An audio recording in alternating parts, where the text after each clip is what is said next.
कैसे हो आप सब? आज पूरी दुनिया के 150 देश आदिवासी दिवस मना रहे हैं और ये डूंगरपुर की धरती भी आदिवासी दिवस मना रहे हैं। पूरी दुनिया के आदिवासियों को मेरी ओर से आदिवासी दिवस की हार्दिक शुभकामनाएं। यह तपता हुआ स्थल और चारों ओर की हरी भरी पहाड़ियां, ये मंद मंद महकती चलती पवन आज इस कार्यक्रम की साक्षी है। और आपको पता हो, ये धरती, ये पवन, ये जंगल ही आदिवासी पूजते हैं। एक बार आदिवासी अपने आप के लिए ताली बजाएंगे और जिस धरती पर बैठे हैं उस धरती को नमन करेंगे, क्योंकि धरती पूजक आप ही माने जाते हैं।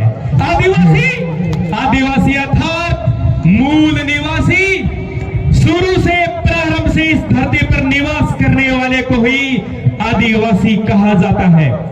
एक बड़ी काम की बात बता रहा हूं। संयुक्त राष्ट्र संघ, जिसका मुख्यालय अमेरिका में है, देशों के बीच में शांति स्थापित करने का कार्य करता है और उसी यूएनओ ने आदिवासी दिवस घोषित किया था और उसी की बदौलत आज पूरी दुनिया आदिवासी दिवस मना रही है। आप जिस धरती पर बैठे हो, ये धरती आदिवासियों के खून पसीने से सींची गई है। जरा इतिहास के पन्नों पर नजर तो डालिए, केवल नारेबाजी नहीं, पढ़िए और इतिहास के पन्नों पर नजर भी डालिए। ये वो धरती है जहां पर मेवाड़ के शासकों को भी शरण मिली हुई है।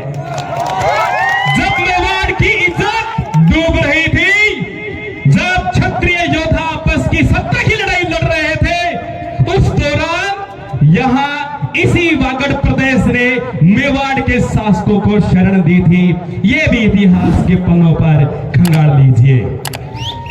अब मैं मेरे आदिवासी भाइयों को कहना चाहता हूं, आप एक बार मौर्य काल के अंदर अतीत में जाके देखिए। एक चंद्रगुप्त जो आदिवासी था, जंगल का निवासी था, वो पूरे भारत का एक छत्र शासक बना था।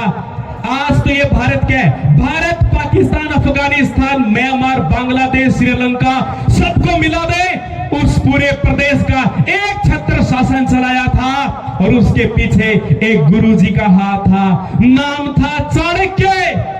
आज भी हम एक मुहिम चला सकते हैं। मैं आज भी बच्चों को पढ़ा सकता हूं। मैं चाणक्य जितनी ताकत रखूंगा, लेकिन मेरे आदिवासी भाइयों में चंद्रगुप्त जितना सामर्थ्य होना चाहिए। और आदिवासी भाइयों को कहना चाहता हूं, अपने बच्चों को मजदूरी लगाने की बजाय, आप जल्दी काम में डालने के बजाय उनको पढ़ाओ तो सही। पढ़ाने के लिए हम तैयार हैं। आप बच्चों को पढ़ाओ तो सही। और आपको जान के बड़ी खुशी होगी, आपके इस वागड़ धरा पर और आपके डूंगरपुर में, और सबसे बड़ी बात, राणा पुंजा जी, जिनके इतिहास के पन्नों पर गौरवशाली इतिहास है, उसी राणा पुंजा सर्किल पर 13 अगस्त यानी 3 दिन बाद में भव्य शुभारंभ होने जा रहा है। गुरुकुल ओपन होने जा रहा है। कोचिंग क्लासेस का नाम मत देना, ये कोई माफिया नहीं आ रही है यहाँ पर गुरुकुल ओपन होने जा रहा है। और आपको बता दूं, नाम क्या हो सकता है? जोहार। गुरुकुल का नाम है जोहार। अब हर घर में होगा सरकारी अधिकारी, चाहे वो पुलिस हो, चाहे वो शिक्षक हो, चाहे वो प्रशासनिक अधिकारी हो, एसडीएम हो, बनेगा। अब आपको जागरूक होना इसके लिए पड़ेगा। एक और बड़ी बात आपको बताना चाहता हूं। सबसे बड़ी बात थी कि आदिवासी पहले शिक्षा का थोड़ा अभाव था, लेकिन धीरे धीरे जागरूक हो रहा है। जब रफ्तार पकड़ ही रहे हैं तो गेयर बड़ा लगा दिया जाए ना, छोटे गेयर में क्यों चलाया जाए? तो गेयर फिर बड़ा ही लगाए, स्पीड बढ़ा दी जाए। आप सबको जान के खुशी होगी, हमने आदिवासी दर्शन आप सबके लिए लिखा है। उसमें अवगत कराया गया है कि आपको क्या क्या विशेष अधिकार है। इस धरती पर रहने का अधिकार है, आपको बोलने की स्वतंत्रता है, लेकिन हमें हमारे अधिकार पता नहीं है।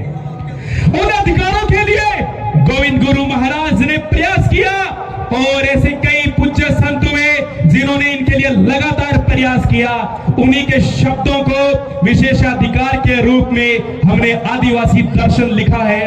स्टॉल भी उसकी लगाई गई है और प्रत्येक आदिवासी के घर में वह पूजनीय पुस्तक वहां पर होनी चाहिए, ऐसा मैं चाहता हूं। शब्दों की थोड़ा समय का अभाव है, इसलिए जब भी आदिवासी सांस्कृतिक कार्यक्रम होंगे मैं आप सबसे मिलता रहूंगा। जय जोहार, जय जोहार।